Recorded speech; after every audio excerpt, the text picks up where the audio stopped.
Hello everybody, this is Homestead Patriot here. I wanted to do a video on my Suvival tin, which is an Altoids tin. I don't know if you can see that with the light. Yeah, there we go, Altoids.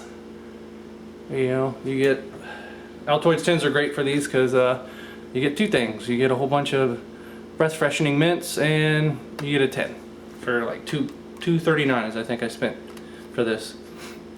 And this is my pocket survival guide here, and I'm gonna go through the contents. And I keep this in my pocket right here. My ammo pocket fits snugly right there wherever I go somewhere, whenever I'm out in the field, or even when I'm out hunting.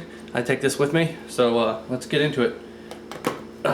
On the inside, we'll just start from the top of the container, and then I'll go into this stuff up here. This is about 6 feet, 20 gauge galvanized wire for snares. Inside this piece of duct tape here. Like I said, I'm on a budget, so I don't have a whole bunch of money to be spending on other things, so I just improvise. And what this is a piece of duct tape here that I folded in half. Before I folded in half, I folded these tips right here so they wouldn't stick together, so I can pull this apart a lot easier. And in here is 4 iodine water purification tablets. That's enough for 2 quarts of water. I have a cotton ball to help with fire starting, and fluff it up and probably make 1 or 2 fires, possibly 3, with just this cotton ball. You can also dip this in wax or put it in Vaseline here, unscented Vaseline or whatever, and to keep it waterproof. I don't like Vaseline because it'd make everything in there sticky, and I think it's fine the way it is. This thing's waterproof.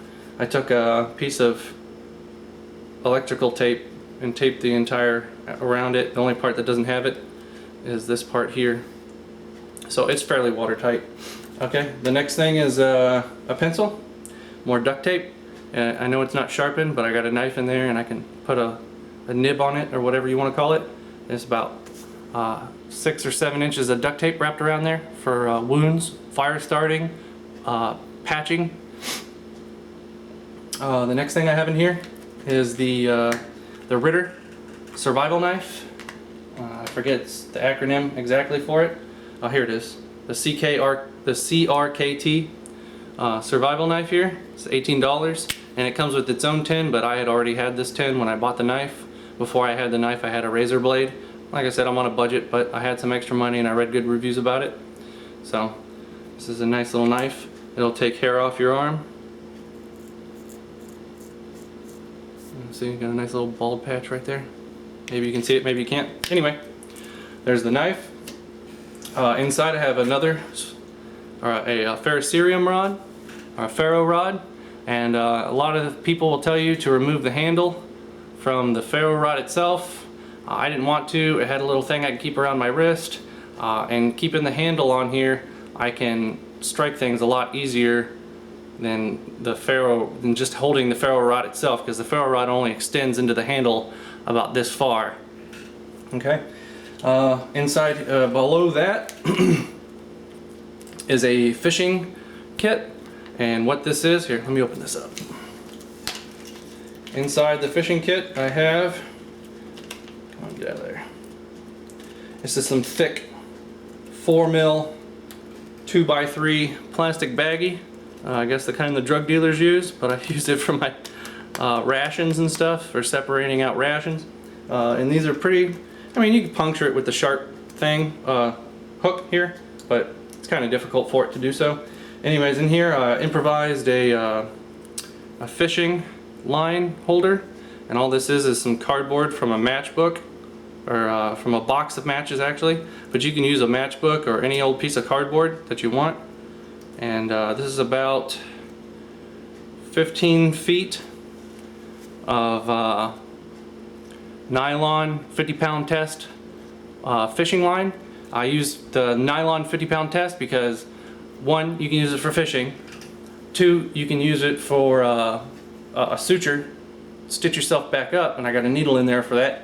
3, you can use it for cordage because it's pretty damn strong. It's nylon, so it won't rot. And yeah, that's what I chose. And it's green, so it's kind of camouflaged. Wrap that back up here. All right. Put that. I got 2 hooks. Small little, I think number 8, number 7 hooks.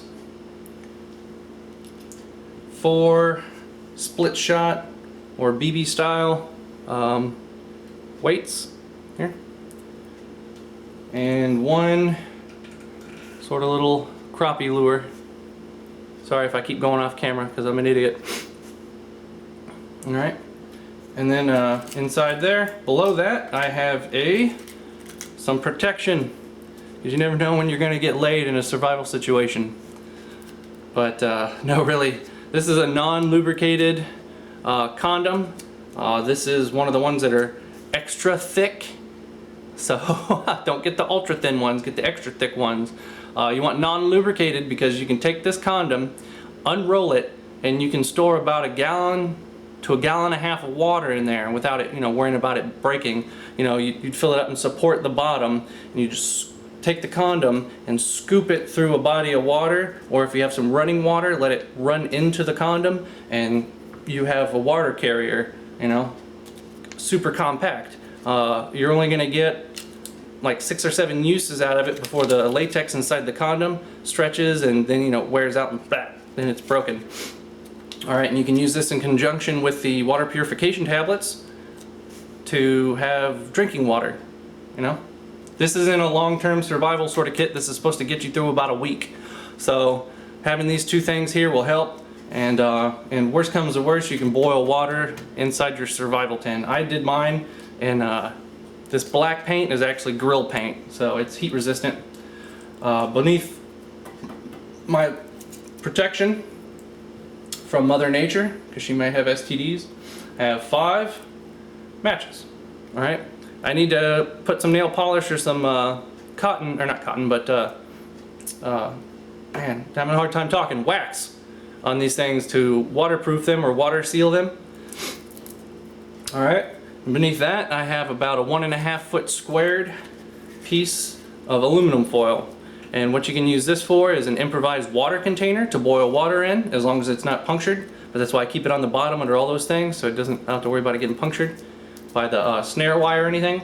And you can fold this out and put it on the moist ground. If you're having a hard time making a fire because it's so wet outside, put this down onto the wet ground and start a fire on top of it. It's shiny. It can be used as kind of an improvised signaling device, as well as the tin. And you can wrap it around your head and keep them out of your brain. The government, that is. The tin itself, I've kind of integrated a couple things. I don't know if it's easy for you to see because of the glare. Right here, I super glued the strike surface from a rather thick matchbook case. So I don't have to worry about having it like inside the tent. It's just on the tent. Psst, strikes really good. You know what? I'll sacrifice one of my matches so you can see it. There you go. No fumble fucking around. Just strike it right on the lid. You can get the strike anywhere matches and not have to worry about it. I had a hard time finding them, so I got these and improvised it. So, yep, there's that. Let me find. I'll put that right there. And the aluminum foil protects your table from hot matches. There's another use for it. Let me get all this stuff into the shot here so you can see it. Okay, anyway. And then I also took another piece of that matchbox that I got, and I cut a little square off, and I put some super glue on this strip here and on this strip here. And what this is, let me see if I can get it out of here for you. Well, here, I'll do this one.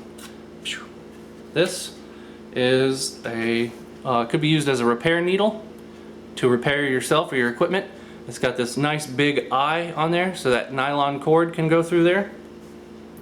And this one here is, get this out, it's pretty much the same thing except for it's straight. There we go, come on out of there, come on out of there. It's got this, I don't know if you can see it, it's already got some nylon cord because I had to make a repair before. If If you can see that eye, maybe you can, maybe you can't. It's pretty wide. It definitely, I've already tested it with the nylon cord. It's pretty sharp. It's pretty thick steel, stainless steel. And what this is a yarn darner. So it's got the extra thick little loophole in it. And then the tin itself, like I said, you can use it to make char cloth. But you'd have to have like a little gas escape sort of nozzle here. I'm not an expert on it, but I believe that's what you have. You have to have it in here or somewhere in there to let the gas escape, to let the cotton char on the inside. It can be used as a signaling device. Let me see if I can get the glare into the camera here. It's kind of hard. Whatever. The light's not, there you go, there we go. The light's not very bright in here, but you can take some chocolate or some toothpaste and like a rag and really scour the inside of this tin and put a nice mirror finish on there, so you don't have to worry about having a mirror and that mirror breaking. And the whole thing fits inside your pocket really easy. And I hope you like this video. If you have anything that would be cool that I could put in here that's extra, please leave it in the comments section. And you guys have a great day. Thanks.